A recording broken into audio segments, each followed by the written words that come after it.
welcome to the Growth Through Grief podcast, where we interview individuals just like you who are dealing with their own journey from loss to growth, along with mental health experts, growth guides, all with the purpose of helping you heal better, improve mind, body, and spirit, and find your new purpose from the loss and tragedy that you have experienced. Hi, I'm Tom Pacello. I'm a growth evangelist, founder of Growth Through Grief, as well as a fellow widower, having lost my beautiful bride of 19 years, Judy, some 5 years ago. I am so excited to announce back a guest that we've had on before. It's Helen Keeling-Neal, if I can say it right. She's a licensed mental health counselor, licensed marriage and family therapist, and a nationally certified counselor with a private practice in my hometown of Winter Park, Florida. As well, Helen is on the board of us here at Growth Through Grief. We just welcomed her to the board, and she's here to help guide our practice on all things concerning the mind. Prior to her work in mental health, Helen was a creative, serving as an adjunct professor at the University of Central Florida in radio and television production, director of My Art Studio, a children's art studio, and president of a multimedia agency, Emerge Media. And Helen has personal experience with grief and loss herself as a widow, her husband passing away when her children were only 4 and 6 years old. And we're here to discuss today dealing with regrets in your relationship. Helen Keeling-Neal, welcome. Thank you. Thanks for having me on again, Tom. So many of us have some regrets, honestly, about our partner, our relationship. You know, no relationship's perfect. I don't know if yours was. Mine certainly was not. I adored my wife, absolutely loved my wife, but for many of us, through the disease and through the struggle, things were less than ideal. We were dealing with a lot of stuff, many of us, and that definitely put a strain on the relationship. I know many of the widowers that I've talked to, some of them, there were words that were left unsaid between them and their late wife. For others, there were perhaps angry words or things they said that they regretted. Discuss, first of all, with us, what's the psychology behind regret? Why do we feel the way we do in the regretting process? Yeah. So sometimes the regret is based in that little bit of guilt of a retrospective, a guilt looking back and wishing it had been different. Mm-hmm. So we have so many opportunities to regret when you lose someone, when someone passes on. And I think there's different forms of it. There's the regret that you didn't do certain activities together, or the regret of calling them an idiot for not putting the hose away, or something really mild. And then there's the regret of not spending quality time together, or the regret of an emotion. I think that's probably one of the hardest ones, regretting feeling angry, and that being an influence on how the relationship was. At whatever period of time in the relationship, you can have regrets after someone passes about 10 years before they even got sick. Behavior before then. Yeah. To me, the hard part too is with other people, if you've got a regret like that, you have a chance to change it. Right. If, for example, I said something wrong to you one day, maybe at the coffee shop, and, shoot, the next day I could wake up and say, Tom, you idiot, go and apologize to Helen, make things right. And I think that's probably the biggest thing is we don't have a way to make it right with our late spouse. Yeah. And I think the way to counteract regret is to lean in with loving acceptance. Because there isn't a do-over here. There isn't an apology that can be made, but there can be an emotional process that's worked where one can own the regret of, I was thinking about this with my husband, the times I was annoyed that he was late home from work, just these things that having lost someone wouldn't even register for me in the same way as they did in that relationship. I didn't know what I didn't know until I know. Yeah. Same for everybody. I didn't know that that's low down on the totem pole. Someone being late is not a big deal. Yeah, and Helen, it was definitely that way for me. So one of the big regrets that I have with Judy is that during the periods of recovery, when she was sick, there was everything we could do just to get her back healthy again. But we had a couple of these amazing periods where she recovered and things went back to quote unquote normal, right? Normal in that, I went back to work, went back out on the road, wasn't spending a lot of time home. And I had to tend to that. We had a business. We had 20 people working for us, sometimes 30. And there were a lot of mouths to feed. And I had to go and do those things. But now looking back, I'm like, well, if I knew we only had a year, if we only knew we had 2 good years, would I really have done that? Would I have just put it all on hold and said, you know what, that can wait. This time is precious. And so that is definitely a big regret I have that, of course, we could all look back and say, would have, could have, but that's what I do. I do it and say, wow, I had some precious time here. There were a couple of trips that we really wanted to take, one to Spain in particular, Helen, that we just never did get to do because we took those times of healthiness in the disease ebb and flow. We took it for granted. I took it for granted. Yeah. Yeah. And I think there's a component of grief on that, right, Tom? Have to grieve that lost time, grieve not knowing, grieve not taking advantage of it. It's another form of grief. So knowing that and knowing kind of what one of mine, and I do have another one that I think is a little bit bigger, how would you recommend I kind of reconcile that? So how do we cast that regret?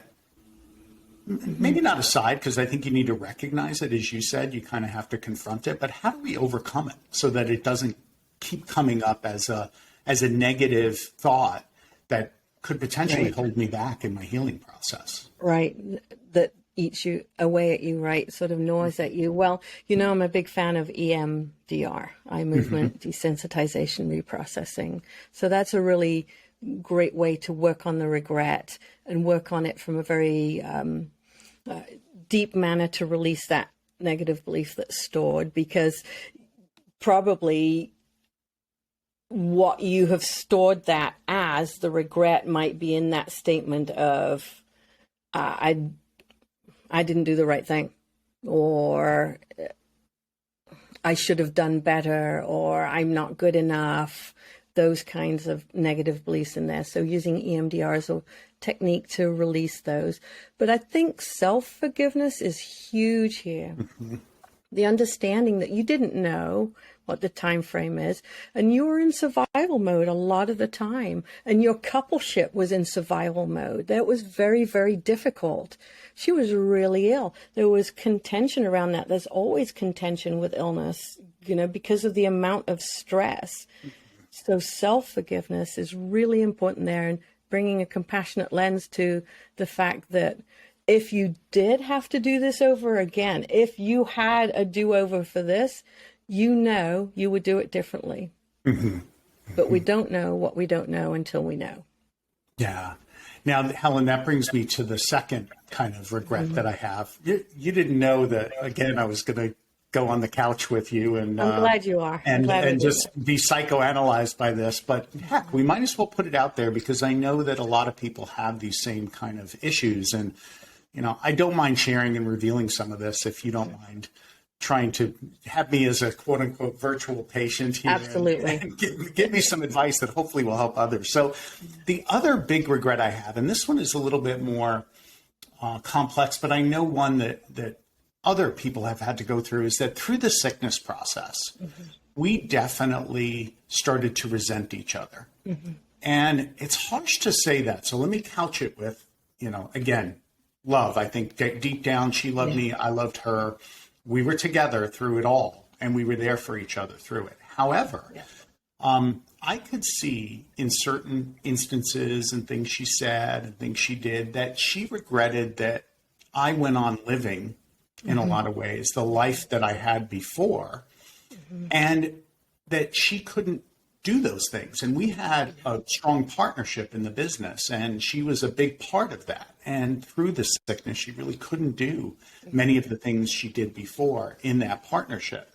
So, for example, when it came to me to publish a book, I would normally have had her do the editing and do the artwork and everything else with it.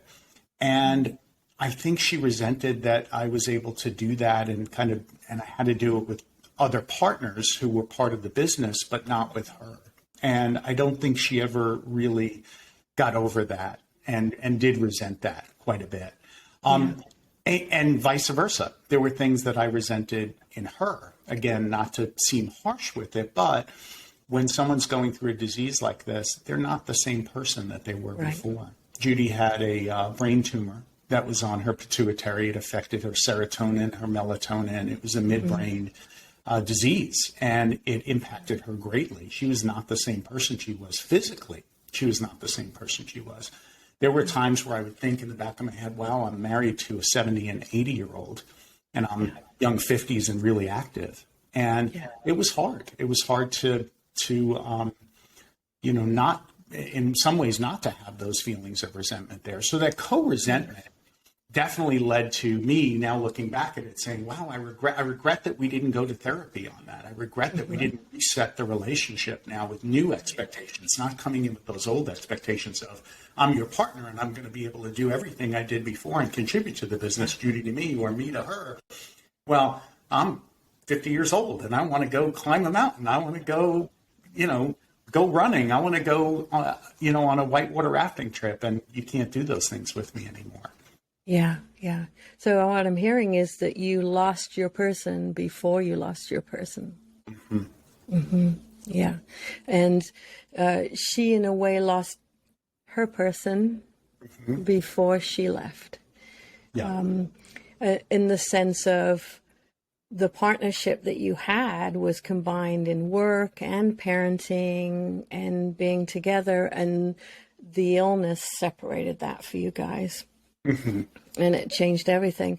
I had a client last week who was telling me a quote, and this is going to be a paraphrase from Brene Brown.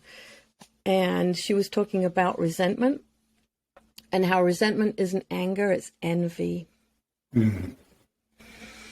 So just as your wife envied your ability to continue on and be healthy, I'm sure you envied the freedom to live life in the way that you wanted to, and resented possibly having to do everything in the business, and envied others who had a partner in that. And it's complex, but all of those feelings, hers and yours, are very normal and really appropriate.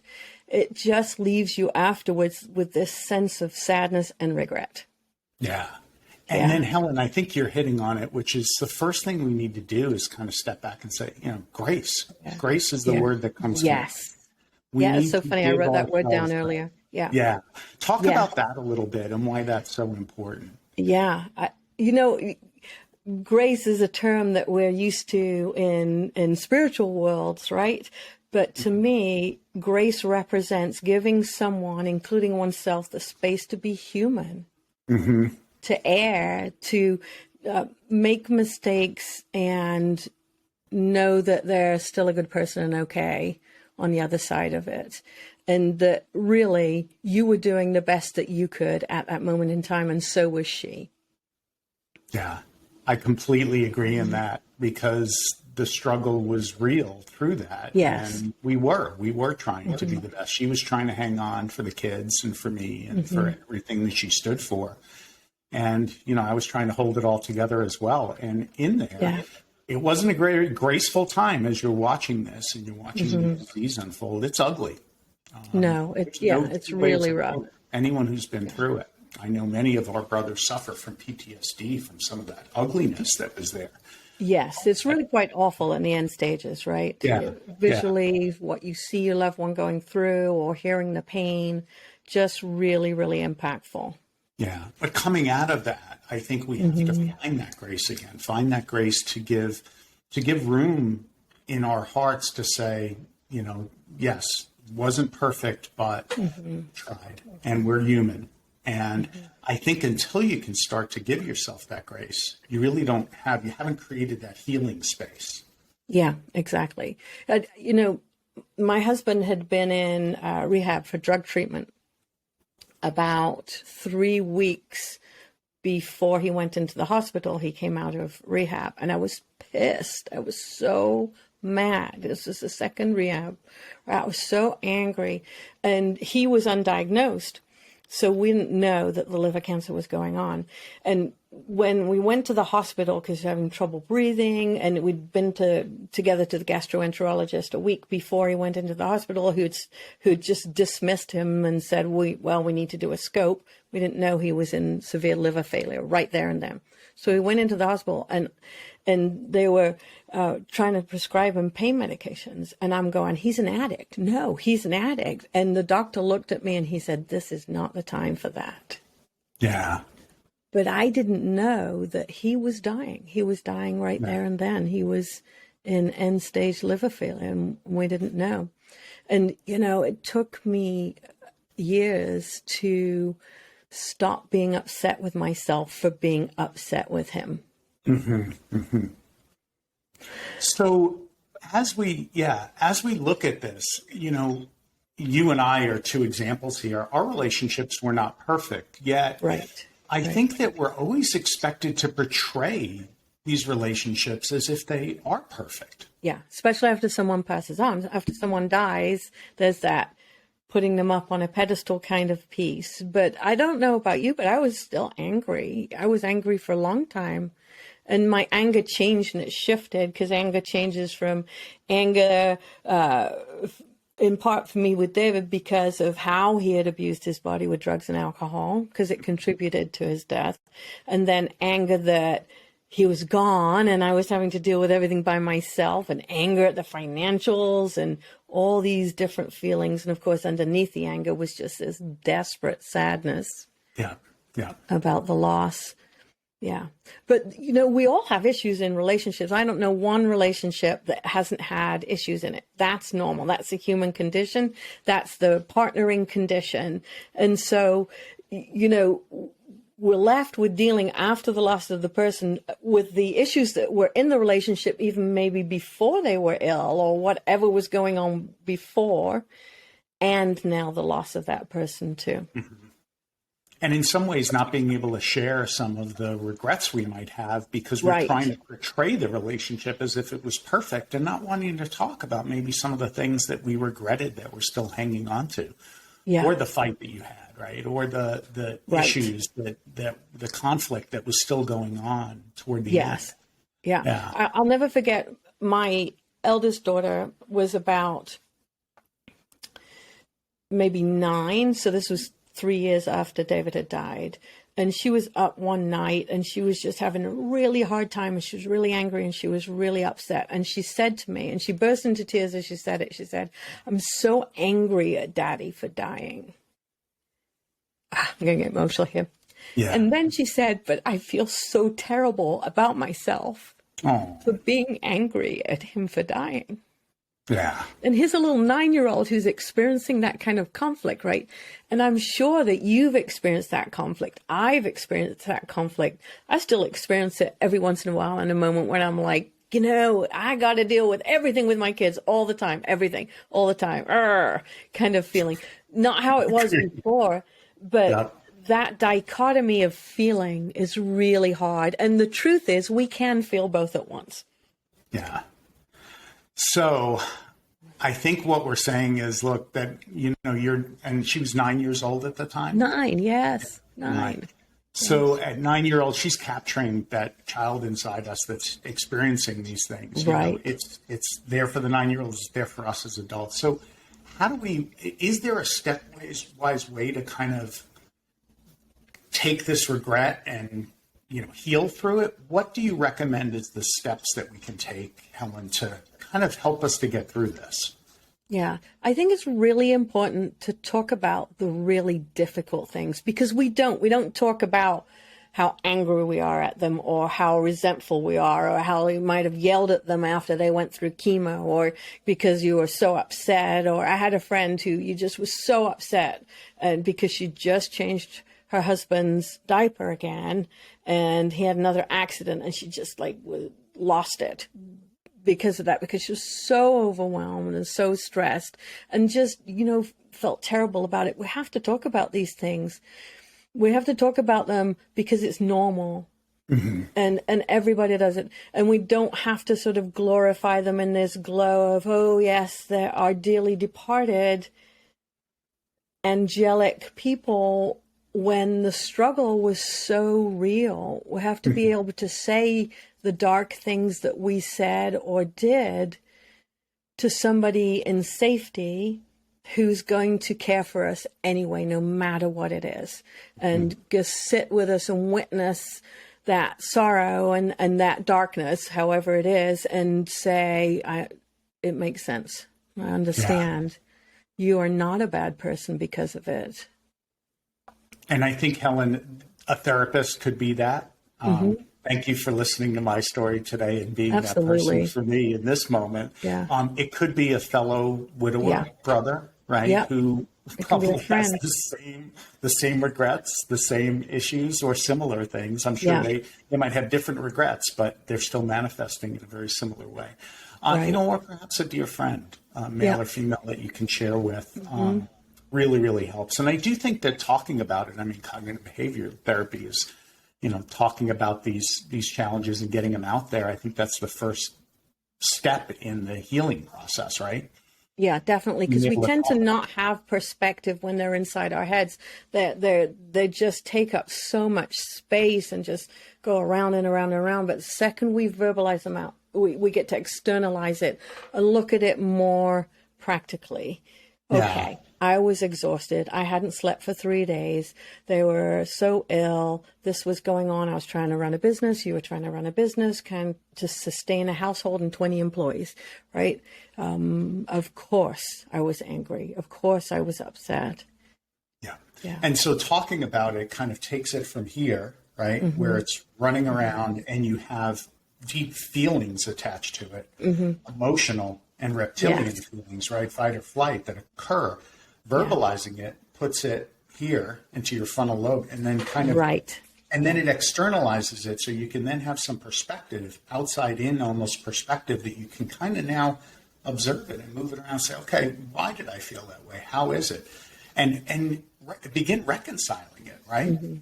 Yep. And calm the emotional component, release it, calm it, shed the tears, or whatever feeling is connected with it. Yep. Yeah, and you won't have that. Yeah, you won't have that perspective, like that observer perspective right away. As you said, there'll be tears. There will be that emotional reaction. Yes. Maybe the first time you say it out loud, the second time, the third time. But I think by kind of the fourth, fifth, sixth time, and it may take that many sharings to kind of get it out there, you do gain that kind of outside in perspective. Right. Agreed. And I was just thinking about that. That's the very first time I've told that story about my daughter. Oh. So that runs true to what you've just said, telling it and having the emotions come up.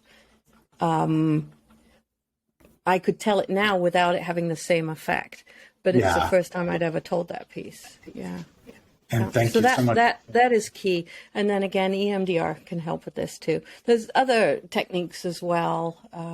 ART, just, all kinds of things. A lot of people use writing as a way to process and to express and put it out there. And then I think remembering, if you have a spiritual connection, if you have a connection with God or a higher power, and have that kind of understanding in your life, some kind of faith or spiritual practices, those can be really, really useful, because the common theme in all spiritual practices is forgiveness, and that includes self-forgiveness too. And grace as well. God's unending grace, right? No matter what we do, no matter what, he still loves us. So absolutely there. forgiveness. Let's talk about that a little bit. One of the biggest ways that I was able to heal through the regret was talking about it, talking about the resentment that I felt with a couple of folks, a therapist being one, and then some brothers as well. So talking about the issues. And then the bigger one was a walk in the woods that I took. Yeah. And I was very purposeful in that walk. We were guided in that walk. A dear friend of mine, Chris Dawson, who's been on the program, a pastor friend of mine who had a retreat program. And as part of the retreat, we had to get our hurts out and write them down. So we journaled our hurts. And then for every hurt, we aligned of asking of forgiveness for it. And sometimes it was external people who had hurt us. So I forgive you, so-and-so, for doing X, Y, and Z to me. The ones that were people had a little bit more of a challenge with were these ones where they had to forgive themselves or ask God for forgiveness of those sins or those issues that we still hold on to. And the walk in the woods, the first part of it was just going through that list. Yeah. And really, for me, it was putting it up to God. For others, it could be just more self-forgiveness if you're less spiritual. But I do think that putting it up to a higher power and say, God, please forgive me for the resentment that I held and for feeling this way about my late wife and for not being as graceful to her as I should have been through this and as forgiving to her for the disease that had ravaged her. Right. And so going through that process and saying it out loud while I was walking through the woods, thank goodness there was miles and miles around me, acres and acres around me where there was no one there. But I was speaking loudly to God so that he could hear. And I do think there's something powerful about not just asking for forgiveness kind of in your head, but externalizing it. And saying it, putting it out there. Yeah, I agree. That sounds wonderful. That sounds like just like you were clearing out from the depths of your soul all that you've been hanging on to for so long and doing it in nature, which we know is really healing, and then in connection with your higher power, God. So you're being heard and are then receiving grace. Yeah. And that trip culminated, which we will talk about in a later session, with some pretty amazing insights that he was able to give me at the end, which let me know that not only was it healing for me to be able to verbalize those things and ask for forgiveness, but that he was listening to so much more. And the power of that spiritual moment really was a turning point in my life and an incredible healing process. So, Helen, we talked about regrets. What's the one piece of advice you'd like to leave our widowers with today about regret? Well, I would say go for a walk in the woods at this point in time. I think that's the piece. It's sharing in safe spaces with safe people in truth. And that's the way to release it. Yeah. And whether that's to God above or a therapist or a dear friend, I think that's the key is don't think that you have to have that relationship be perfect. No. It wasn't perfect when she was here. It doesn't have to be perfect. You want to be respectful. You want to be adoring and graceful, just like you would be normally. But, it doesn't have to be put them on a pedestal because that doesn't help in the healing process. So I agree. Get it out there to someone trusted, share, and then ask for forgiveness and give yourself grace. Yep, that's it. Excellent. Helen, thank you so much. We'll put contact information in case anyone wants to reach out to Helen about some of the therapies she mentioned. And we will have Helen back to discuss many more topics. We've got a list of them that Helen and I were talking about, and we really want to get some of this out there for you all to help in our sharing. So thank you all for listening into our Growth Through Grief podcast, and thank you, Helen. You're welcome. If you like what you heard, please be sure to hit the like. Be sure to subscribe so you can stay up to date the latest episodes. And until next time, my Growth Warriors, keep growing.